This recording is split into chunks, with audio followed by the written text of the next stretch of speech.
projeto logo na primeira palestra e na segunda eu conheci o Paulo, segunda ou terceira, não lembro ao certo, e hoje a gente está aqui chegando ao final desse projeto.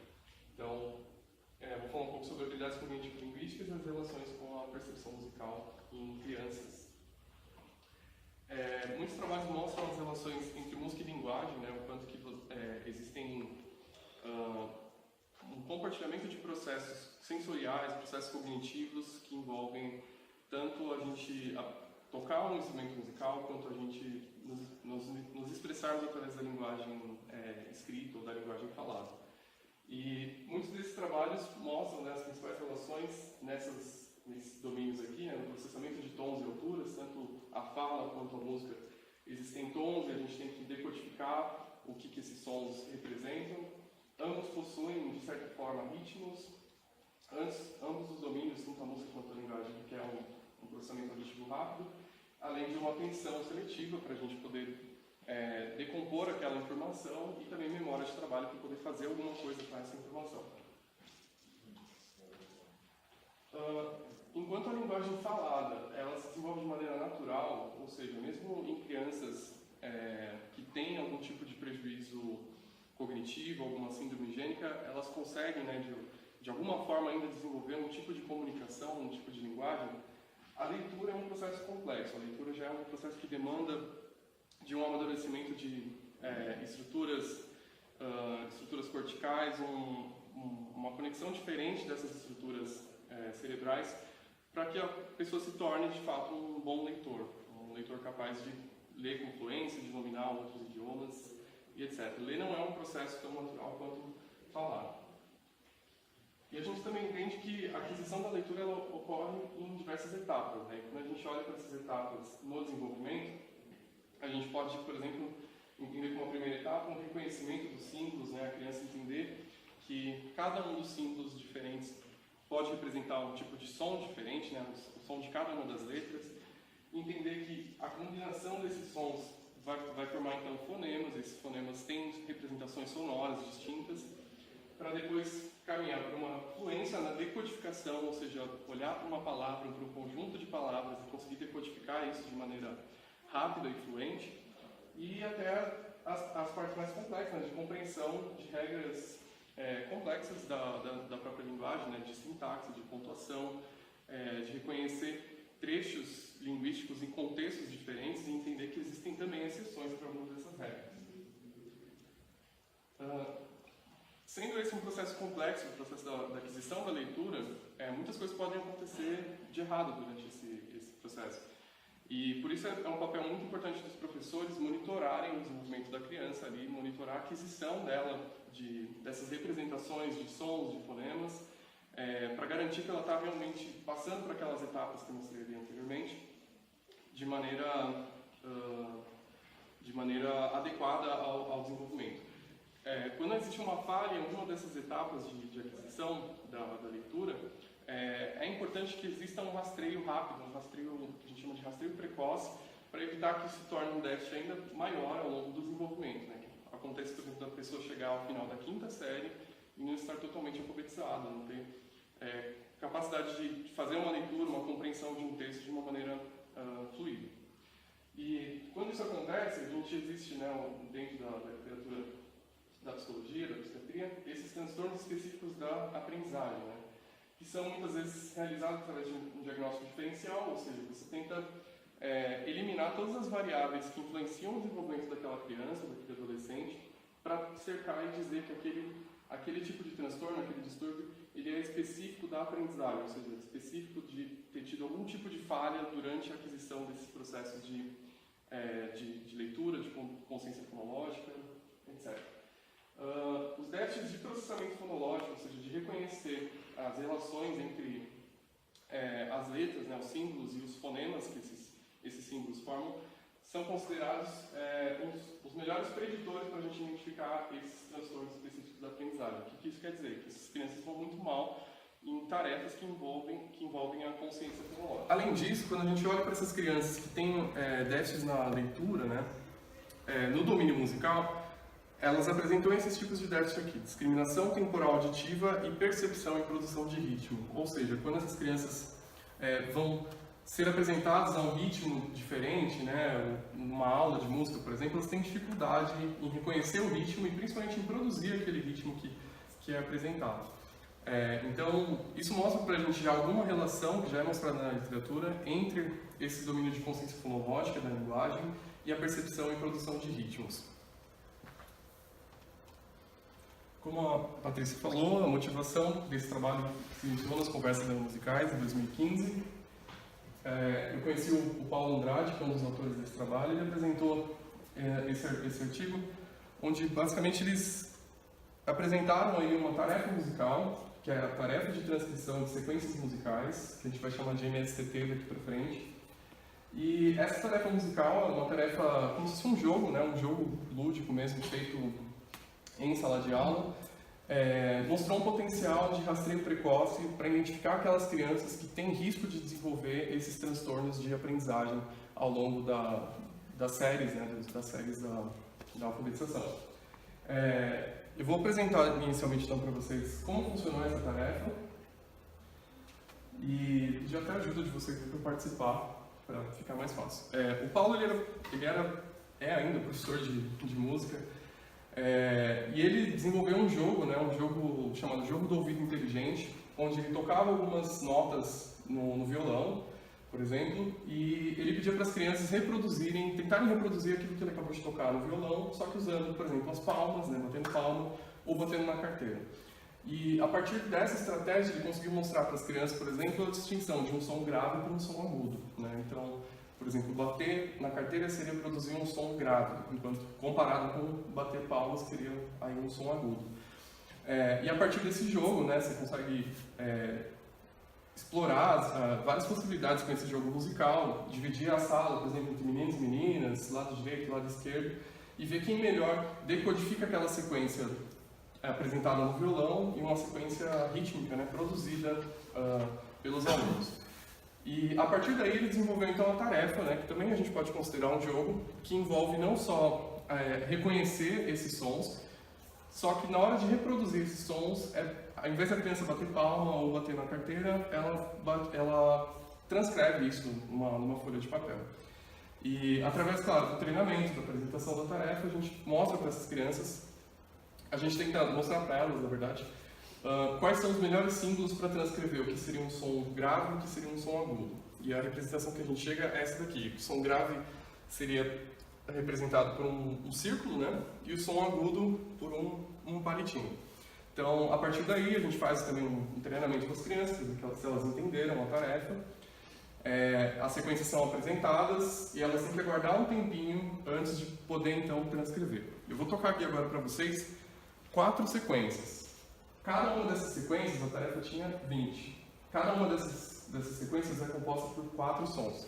Então vocês vão ouvir 4 sons, um intervalo, 4 sons, um intervalo e assim por diante. O que eu vou pedir para vocês é para tentar transcrever isso, da mesma maneira como a gente pede para as crianças fazerem, beleza?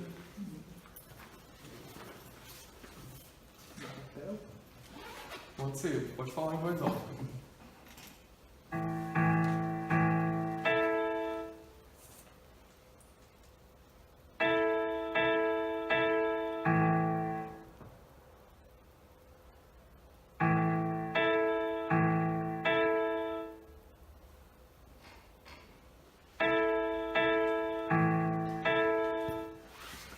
Alguém quer falar a terceira sequência?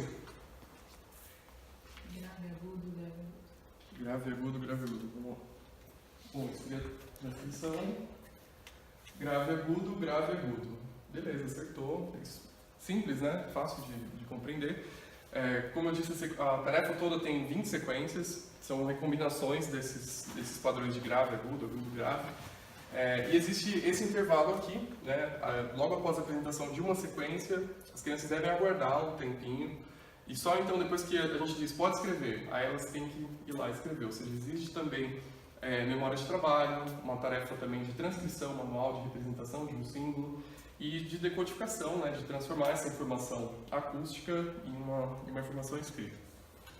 Nesse trabalho, bom, isso especificando um pouquinho mais a tarefa, né, a distância desses sons graves e agudos, mas um achado interessante desse trabalho foi mostrar o quanto que as crianças que tiveram um mau desempenho nessas tarefas cognitivo-linguísticas, essas tarefas que são indicadas por rastreio precoce de distúrbios da aprendizagem, tiveram também um mau desempenho nessa tarefa musical. Mais especificamente, uma das comparações que eles fizeram foi entre as crianças que apresentaram um tipo de erro específico nessa tarefa, comparado com aquelas que não apresentaram nenhum tipo de... apresentaram outros tipos de erro, né? Fazer uma análise exatamente de como que as crianças, não só de quanto elas acertam na tarefa, mas de como que elas erram quando elas vão reproduzir esse tipo de trabalho. E esses tipos de erros foram classificados em 3 categorias. Sequências transcritas corretamente com 4...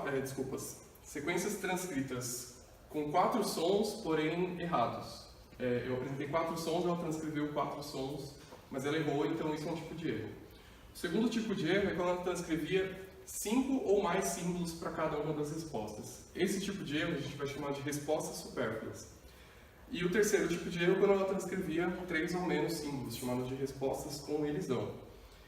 Na análise desses dados, eles encontraram que as crianças que apresentam esse tipo de erro aqui também apresentam um mau desempenho e uma análise de componentes principais que melhor explica, né, essas habilidades de desenvolvimento, aquisição da leitura, né, nessas crianças, quando comparadas às crianças que não apresentaram nenhum tipo de erro desse tipo de erro com respostas supérfluas.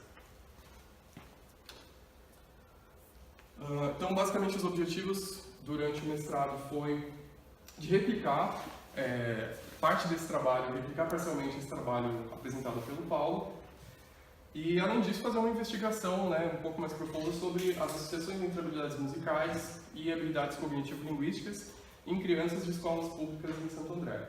O trabalho original que eu acabei de mostrar para vocês foi feito em uma escola particular, em Marília, no interior do estado de São Paulo, e aqui a gente foi então para a escola pública, né, para entender que são contextos socioeconômicos diferentes dessas populações. Esse trabalho aconteceu em 2 fases. Em 2016, no segundo semestre, eu fiz a avaliação com essas crianças, elas estavam entre uma parte delas na segunda série, no segundo ano e terceiro ano. E um aspecto interessante é que eram 2 escolas públicas e uma delas, as crianças tinham aulas de música. E no segundo semestre de 2017, né, um ano depois, eu fiz a reavaliação dessas crianças, né, também foram avaliadas novas crianças, né, incluídas na amostra. E esses alunos já estavam então no terceiro ano e quarto ano nessas escolas. É interessante que aqui, no segundo ano, em 2017, essas crianças não tinham mais aulas de música. Eleições, mudança de gestões, etc., foi encerrado o projeto de aulas de música. Isso é uma síntese de quais foram as tarefas que a gente utilizou em cada um dos anos. Então, em azul, é um protocolo de avaliação de habilidades cognitivo-linguísticas, né? São tarefas escolhidas por serem utilizadas no rastreio precoce desses distúrbios de aprendizagem. Um teste de inteligência não verbal, que é um teste psicológico, né, que a gente tem o interesse de quantificar um quociente de inteligência não verbal nas crianças. De maneira coletiva, ou seja, em sala de aula, né, com a sala cheia e tal, a gente realizou a bateria Montreal de avaliação de habilidades musicais, que é uma bateria muito simples, né? Você apresenta 2 melodias para as crianças e pede para elas julgarem se a primeira melodia é igual se a segunda melodia é igual à primeira ou não. É só para identificar como que elas conseguem discriminar essas habilidades quando existe uma variação no ritmo apresentado de uma das melodias ou uma melodia sofre ali algum tipo de alteração. Uma tarefa de ritmo monotônico, que eu já vou apresentar aqui para vocês, e a tarefa MSTT, que eu venho aqui falando, já mostrei aqui para vocês. No segundo ano, de maneira coletiva, essas crianças completaram um subteste de aritmética, né, de resolver operações aritméticas, e uma tarefa de escrita sob ditado. Uma tarefa que faz parte do mesmo protocolo, né, do protocolo de avaliação de habilidades cognitivo-linguísticas, mas a gente não utilizou na primeira etapa. Além disso, as famílias receberam um questionário socioeconômico para a gente poder, então, codificar qual o extrato de classe social que essas famílias pertencem. Então, só passar um pouquinho rápido sobre as tarefas que a gente utilizou nesse protocolo de avaliação. Ele é um protocolo bem extenso, ele tem tanto tarefas para avaliação coletiva, né, em sala de aula, quanto tarefas para avaliação específica. Lembra um pouco o teste de desempenho escolar, que é um teste clássico também utilizado para rastreio de déficits de aprendizagem. E a gente utilizou no primeiro ano, então, uma tarefa de fluência de leitura, tarefas de consciência fonológica, que a gente está chamando aqui de PA, né, do inglês, Phonological Awareness, de aliteração, rima e segmentação silábica, tarefas de nomeação rápida de figuras e dígitos, que também é uma tarefa clássica para avaliação de crianças que têm distúrbios da aprendizagem, e tarefas de memória visual de curto prazo. E no ano de 2017, como eu falei, foi avaliada a escrita sob ditado, né? Tanto de palavras regulares quanto pseudopalavras, né? Que é considerada uma habilidade muito importante dentro dos marcos da aquisição da leitura e da escrita, você conseguir decodificar uma palavra que é totalmente nova, desconhecida e transcrever isso de maneira correta, incluindo a acentuação. O teste de inteligência não verbal, para quem não conhece, é um teste psicológico. Você tem figuras, uma figura alva e está faltando um pedaço daquela imagem, e a criança tem algumas alternativas ali para tentar completar e resolver esse problema. É um teste com dificuldade gradual, tem o intuito de mensurar então a inteligência não verbal. A bateria Montreal de avaliação de habilidades musicais, ela é composta por 3 tarefas: melodia, ritmo e uma de memória, que é para ver se a criança reconhece quais são as melodias que ela já ouviu durante o teste, quais são as melodias que ela nunca ouviu, está ouvindo pela primeira vez. E aqui no caso a gente só usou melodia e ritmo. Vou mostrar alguns exemplos para vocês. Então, vou tocar aqui primeiro. Eu quero que vocês respondam se a segunda melodia é igual ou diferente à primeira.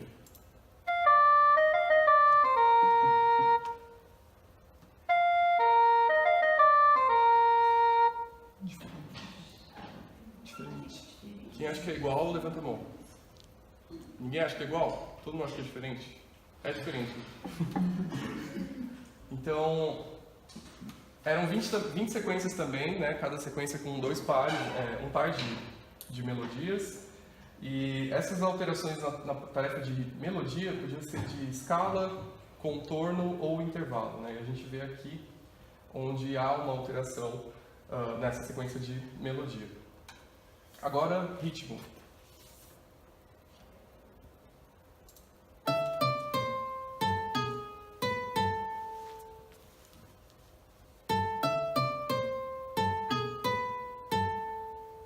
E aí?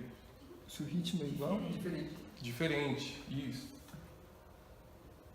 Aqui então a gente encontra uma alteração no valor de duração, né, de uma dessas notas. As notas são as mesmas, mas a gente mudou o valor de duração de uma dessas notas, mudando então a intenção de ritmo que a gente percebe nessa melodia. Além dessa tarefa, a gente desenvolveu uma versão de ritmo monotônico, ou seja, a gente basicamente pegou todas as sequências da tarefa de ritmo da bateria de Montreal e a gente removeu todo o contexto melódico, né? Criando então uma tarefa semelhante a isso. Aqui também as crianças têm que reconhecer se a primeira sequência, se a segunda é igual ou diferente à primeira.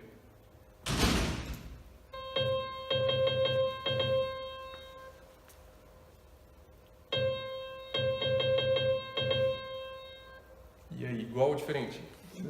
Diferente. Legal, então essa seria então uma tarefa, na minha opinião, mais difícil, né, para ser realizada. E as alterações são exclusivamente na dimensão do ritmo, então, de cada uma das sequências.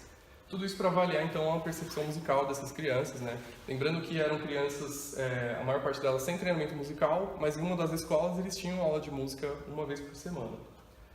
Então, aqui a gente apresenta já as médias, desvio padrão e pontuação máxima para cada uma das tarefas, né?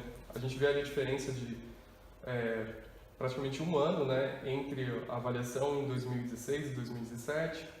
A gente vê que essas medidas, mesmo no ano de 2017, que essas crianças já estavam com 9 para 10 anos, também se mostrou uma tarefa adequada, né, já que a pontuação máxima era 20 e as crianças ali já chegaram, em média, né, todas essas crianças tiveram uma média de 14 pontos na tarefa. Aqui tem a continuação dessa tabela, que mostra o desempenho dessas crianças, né, mais especificamente nas tarefas cognitivo-linguísticas. Então, fluência de leitura, consciência fonológica, nomeação rápida, as tarefas de memória visual, ordem de figuras e rotação de figuras, que envolve também uma memória visoespacial de reconhecer reconhecer símbolos, né, numa folha de papel, o QI não verbal e as tarefas que foram avaliadas em 2017, né, escrita sobre ditado e aritmética. Então a gente vê também que mesmo essas tarefas sendo aplicadas no ano de 2017, essas crianças ainda estiveram bem longe, né, das pontuações máximas aqui para cada uma das tarefas. Então, a análise de resultados que eu vou apresentar aqui para vocês acho que uma parte extensa, tem uma série de comparações. Então, a primeira comparação que a gente fez foi entre os alunos que tinham aulas de música e os que não tinham aula de música, né? A segunda foi olhar para os aspectos socioeconômicos, mais especificamente esses três aqui, se a classe social, a renda estimada, né, de renda mensal das famílias e o grau de instrução dos pais. Tudo isso porque na literatura nos mostra que esses fatores, né, a combinação desses três fatores aqui é importante para predizer tanto o sucesso acadêmico quanto o desenvolvimento de habilidades de leitura e escrita.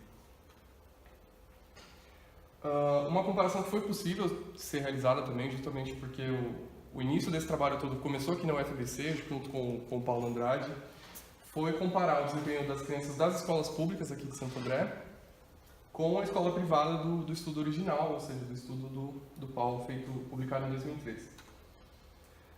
Uma outra comparação muito importante foi avaliar as crianças que tinham um desempenho típico, né, um desempenho esperado, um desempenho saudável nessas tarefas cognitivo-linguísticas, e as crianças que iam muito mal nessas tarefas, né, tanto de influência de leitura, consciência fonológica e nomeação rápida automatizada. A gente escolheu essas três tarefas aqui por serem, de novo, né, tarefas que melhor representam esse rastreio, tarefas que são utilizadas, né, nesse rastreio precoce de distúrbios da aprendizagem. E por fim, semelhante ao estudo original, a gente também resolveu investigar as diferenças no desempenho em habilidades de percepção musical e em habilidades cognitivo-linguísticas nas crianças que cometeram pelo menos uma vez aquele erro de resposta supérflua, de colocar 5 ou mais sons em ao menos uma das respostas da tarefa musical. Então, bom, a gente não encontrou diferença nenhuma para as crianças que tinham aula de música em uma das escolas. A gente acredita que a causa disso é que o tipo de treinamento musical que essas crianças recebiam na escola não envolvia um engajamento cognitivo necessário para promover alterações aí, de médio e longo prazo. E eu tive a oportunidade de acompanhar, claro, algumas das aulas de música e observar realmente as crianças não tinham aula de um instrumento específico ou uma aula de canto, né, já que você não precisa de nenhum tipo de instrumento que a própria voz é um instrumento, e não havia um rigor, né, não havia uma metodologia, era uma prática de musicalização, basicamente, né, uma prática praticamente lúdica, né, dentro do intervalo das aulas, das crianças receberem essa aula de música. Então isso é uma hipótese. Entre os aspectos de classe social, renda e grau de instrução, a gente só encontrou uma diferença estatística para a fluência de leitura das famílias com a maior renda mensal e as famílias com a menor renda mensal. Como eu disse, isso é reportado na literatura, então faz sentido, né, para essa amostra que a gente está investigando, esse tipo de resultado. Além disso, a maior parte das famílias, né, que reportaram esses aspectos socioeconômicos estão classificadas na classe social B2, que seria a classe média inferior. E o segundo lugar seria C1, que é uma classe abaixo, então, da B2. Comparando as crianças da escola pública com a escola privada, a gente encontrou diferença estatística em todas as tarefas cognitivo-linguísticas, inclusive a MSTT, com pior desempenho para a escola pública. Infelizmente, isso também é muito conhecido na literatura científica, né? Essas discrepâncias entre esses contextos de crianças que são educadas em uma escola privada, né, uma escola de classe média alta, como a escola do estudo original, e da escola pública aqui de Santo André. Eu vou falar em mais detalhes nos próximos slides. Quando a gente foi comparar, então, as crianças que tinham um desempenho típico, né, um desempenho esperado, um desempenho ruim nessas tarefas linguísticas, né, especificamente aquelas três, a gente encontrou uma diferença no grupo com inconsciência fonológica, ou seja, o grupo que teve um baixo desempenho de consciência fonológica também teve o pior desempenho na tarefa MSTT, e o grupo com um baixo desempenho em nomeação rápida automatizada, né, que é uma tarefa que envolve a fluência de reconhecer símbolos, né, a gente não usou aqui a nomeação rápida automatizada de letras. A gente usou somente de símbolos, né, de figuras e de números. Essas crianças que tiveram pior desempenho nessa tarefa de nomeação também tiveram pior desempenho na tarefa de ritmo da bateria Montreal. E por último, quando a gente comparou as crianças que tinham ou não a presença desse tipo de erro, né, de ao menos uma vez apresentar esse tipo de erro por respostas supérfluas, apresentaram pior desempenho e fluência de leitura. Isso aqui é a comparação de escolas públicas e privadas. A gente vê aqui a diferença nas medidas que a gente conseguiu comparar, né? Leitura, literação, rima, nomeação rápida de figuras e MSTT. Apesar disso, né, apesar da escola pública ter ido pior em todas as tarefas que a gente conseguiu aí fazer um comparativo, tanto a escola pública quanto a privada não tem uma correlação, né, significativa entre a tarefa MSTT e essas habilidades de fluência de leitura, de aliteração e de rima. Na comparação entre os alunos que tinham um desempenho bom e um desempenho ruim, né, um desempenho de risco para desenvolver esses transtornos de aprendizagem,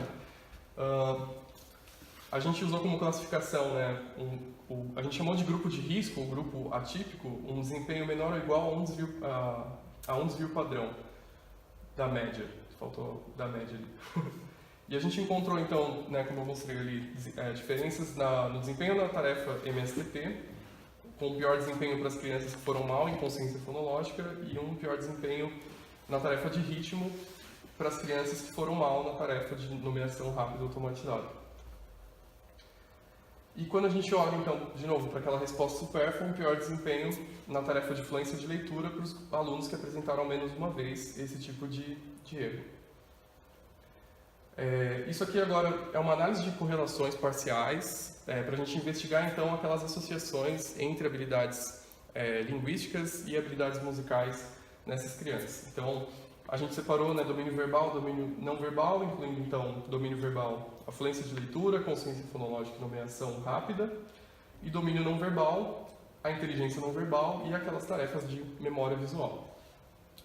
No domínio verbal, a gente encontrou essas correlações, né, significativas entre a tarefa MSTT e leitura e entre a tarefa MSTT e consciência fonológica. E uma correlação significativa entre a consciência fonológica e a tarefa de ritmo monotônico, aquela que a gente desenvolveu justamente para manipular esse aspecto do ritmo e tirar todo o conteúdo melódico daquela tarefa da bateria Montreal.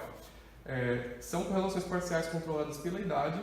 Entretanto, mesmo quando a gente controla pela inteligência não verbal, essas correlações da MSTT com a consciência fonológica se mantêm significativas, uma correlação muito alta. No domínio não verbal, a gente encontrou essas correlações, né, entre a MSTT e uma tarefa de memória visual de figuras, essa tarefa de ordem de figuras. A criança tinha que olhar para algumas imagens, a gente dava ali um tempo, se não me engano, eram 10 segundos ou até menos, para a criança memorizar aquela sequência de figuras e depois ela tinha que reproduzir as figuras na mesma ordem. E na rotação de figuras, a gente tinha que verificar também se ela acertava o direcionamento de cada uma daquelas figuras. Eram figuras abstratas, então ela tinha que reproduzir exatamente a sequência que havia sido apresentada. Então a gente encontrou uma correlação entre a rotação de figuras e a tarefa de ritmo da bateria Montreal, e entre a tarefa de ritmo e a inteligência não verbal, e entre a tarefa MSTT e a inteligência não verbal. Mostrando que, entre essas tarefas musicais que a gente utilizou, a MSTT ela é distinta, né, pelo padrão de correlações que ela apresenta com essas habilidades cognitivo-linguísticas, né, incluindo habilidades do domínio não verbal. Quando a gente faz uma análise olhando para as correlações entre as tarefas musicais, as duas maiores correlações são essas, entre a tarefa MSTT e a tarefa de ritmo monotônico, e claro, entre a tarefa de ritmo monotônico e a tarefa de ritmo da NBEMA, né? Já que a NR foi desenvolvida com base em todas as sequências lá da tarefa de ritmo. É importante ressaltar que, apesar da gente ter essas correlações da MSTT com a NR, e ambas se correlacionando com a consciência fonológica, quando a gente controla a correlação da MR com a consciência fonológica pela MSTT, essa correlação desaparece. Então, nesse momento a gente realizou então análise de regressão múltipla pelo método Stepwise para investigar quais variáveis que a gente conseguiu quantificar em 2016 melhor explicavam o desempenho dessas crianças em escrita, naquela tarefa de escrita sobre ditado, no ano de 2017. Então, os modelos foram preparados com base nessas variáveis aqui, a idade, fluência de leitura, consciência fonológica, a inteligência não verbal, a memória visual, incluindo aquelas duas variáveis, e as tarefas musicais. Ou seja, a gente colocou tudo isso para a gente tentar extrair dali os melhores preditores para o desempenho de escrita das crianças.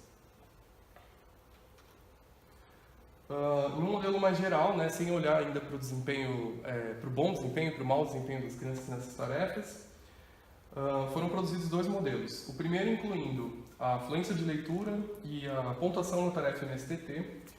Foi um modelo significativo, capaz de explicar 63,3% da variabilidade dos dados daquela tarefa de escrita sobre ditado.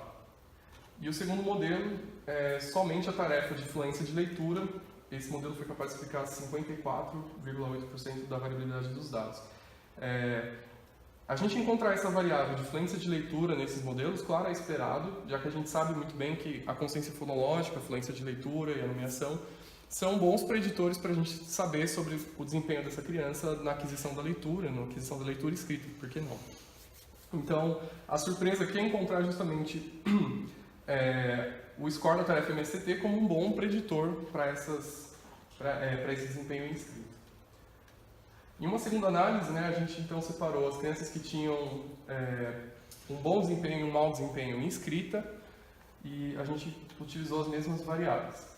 Para as crianças que tinham um bom desempenho, o modelo foi composto pela fluência de leitura, pela pontuação na tarefa MSTT e pela idade, mostrando que, claro, essas variáveis do desenvolvimento, como o envelhecimento de um ano para o outro, também é um bom preditor, também é importante para explicar quem vai ter um bom desempenho no ano seguinte nessa tarefa de escrita. Então, esse modelo foi capaz de explicar 50,6% da variabilidade dos dados. E para o grupo que foi mal, a tarefa de nomeação rápida automatizada representou aí uma variável significativa, explicando 46,7% dos dados. Entretanto, quando a gente inclui dentro da nossa análise de regressão a pontuação para as respostas supérfluas, ou seja, um score de erros por respostas supérfluas da MSTT, que a gente chama de MSTT-SL. As crianças com bom desempenho, o desempenho delas em escrita é melhor predito pela tarefa de consciência fonológica, um modelo significativo capaz de explicar 25,4% das variáveis, da variabilidade dos dados.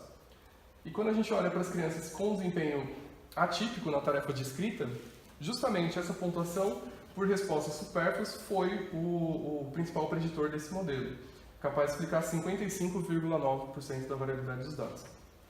Além disso, a gente encontrou, claro, uma correlação significativa muito alta, uma correlação negativa de 0,78 entre esse score de respostas supérfluas e o desempenho em escrita dessas crianças. Até aqui a gente conseguiu mostrar um pouquinho da especificidade dessa tarefa da MSTT e a viabilidade, claro, de utilizar essa tarefa em escolas públicas, um contexto socioeconômico diferente e, claro, de replicar parcialmente esses achados reportados pelo Paulo no trabalho original. Além disso, foi muito importante a elaboração dessa tarefa de ritmo monotônico para a gente poder distinguir que aspectos da tarefa MSTT se associam melhor aos domínios linguísticos. A gente sabe pela literatura que são as habilidades rítmicas, mas a gente não sabia como essas habilidades rítmicas se combinam na hora de explicar esses processos da leitura e escrita. A gente observou que um pior desempenho nas tarefas linguísticas pode ser relacionado a um baixo desempenho também nessa tarefa MSTT, o que corrobora com a ideia de que ela pode ser usada então nesse rastreio precoce desses distúrbios de aprendizagem. Lembrando que aqui o diferencial é que enquanto todas as tarefas cognitivo-linguísticas, com exceção da tarefa de escrita, foi aplicado individualmente, a gente tirava a criança da sala para fazer uma avaliação. E claro, no consultório é isso que a gente faz também, a gente faz uma avaliação extensa dessas habilidades cognitivas. a MST cumpriu o papel dela de ser realizada em sala de aula, de maneira coletiva, como um jogo musical, né, uma tarefa lúdica, e conseguir um engajamento cognitivo dessas crianças para representar as habilidades delas de aquisição da leitura e futuramente da escrita. E como a gente viu no final, ali nas análises de regressão, apesar da gente encontrar todas aquelas variáveis que cercam as habilidades de escrita, como bons preditores, né, do desempenho em escrita das crianças, o score de erros por respostas supérfluas, que foi investigado no trabalho original, aqui foi um melhor preditor do baixo desempenho nessa tarefa de escrita 1 ano depois. Então, a gente mostra também que não é só olhar para o score da tarefa em si, né, olhar o quanto que a criança acertou, mas como ela errou, né, quais foram os erros que ela cometeu ao realizar uma tarefa musical simples como essa. Muitos trabalhos mostram uma relação direta entre o treinamento musical e uma melhora no desenvolvimento dessas habilidades linguísticas, né? Especificamente entre você receber treinamento musical e ter um desempenho melhor em consciência fonológica, nas habilidades de leitura e escrita também, na capacidade de perceber a fala em diferentes contextos e na memória de trabalho tonal e verbal, né? Tem uma série de trabalhos aí que mostram essas associações, tanto estudos correlacionais quanto os estudos de intervenção. Esses autores, Ozernov, Altic e Patel, eles e outros autores, claro, falam que tanto a música quanto a fala são rítmicas. Envolvem, então, o processamento de sequências sonoras complexas com padrões sistemáticos de tempo, acento e agrupamento. Entretanto, existe uma variabilidade nessa complexidade dos padrões temporais, tanto para a música quanto para a fala. Eles descrevem a música como tendo características principalmente características on-beat e non-beat. Essas características on-beat seriam esses padrões regulares que a gente consegue encontrar na música, e são padrões ricos porque nos permitem fazer predições sobre como vai se desenrolar aquela sequência musical ou aquela tarefa musical. E, ao mesmo tempo, a música também tem esses padrões non-beat, ou seja, padrões que não dependem de uma regularidade temporal. Enquanto que, na fala, a gente consegue identificar somente esses aspectos non-beat, ou seja, aspectos que são apresentados no tempo, mas eles não têm uma regularidade, né, que nos permita aí predizer o que vai acontecer com a fala, diferente da música. Então, a ideia aqui é que talvez o que a música e a fala, né, no caso que estão sendo comparados, um aspecto fundamental que elas compartilhem é justamente esses aspectos non-beat. Porém, a gente também sabe que esses aspectos non-beat, eles são complexos. E então surge a ideia de que talvez a música, o treinamento musical, ele auxilie no desenvolvimento dessas habilidades de aquisição de leitura e escrita, justamente por propiciar um rico contexto de apresentação de padrões rítmicos regulares, né, que podem ser utilizados pela criança aí durante a aprendizagem. De maneira rica, construir essas representações entre os sons, os fonemas que ela vai, então, investigar nos processos de leitura. Então, as conclusões seriam que essas associações entre domínios musicais e linguísticos são mediadas por habilidades rítmicas, e aqui a gente mostrou que a MST é capaz de ser usada para avaliar um processamento sequencial auditivo, que é relevante tanto para a linguagem quanto para as funções executivas, em diferentes contextos socioeconômicos. E é isso.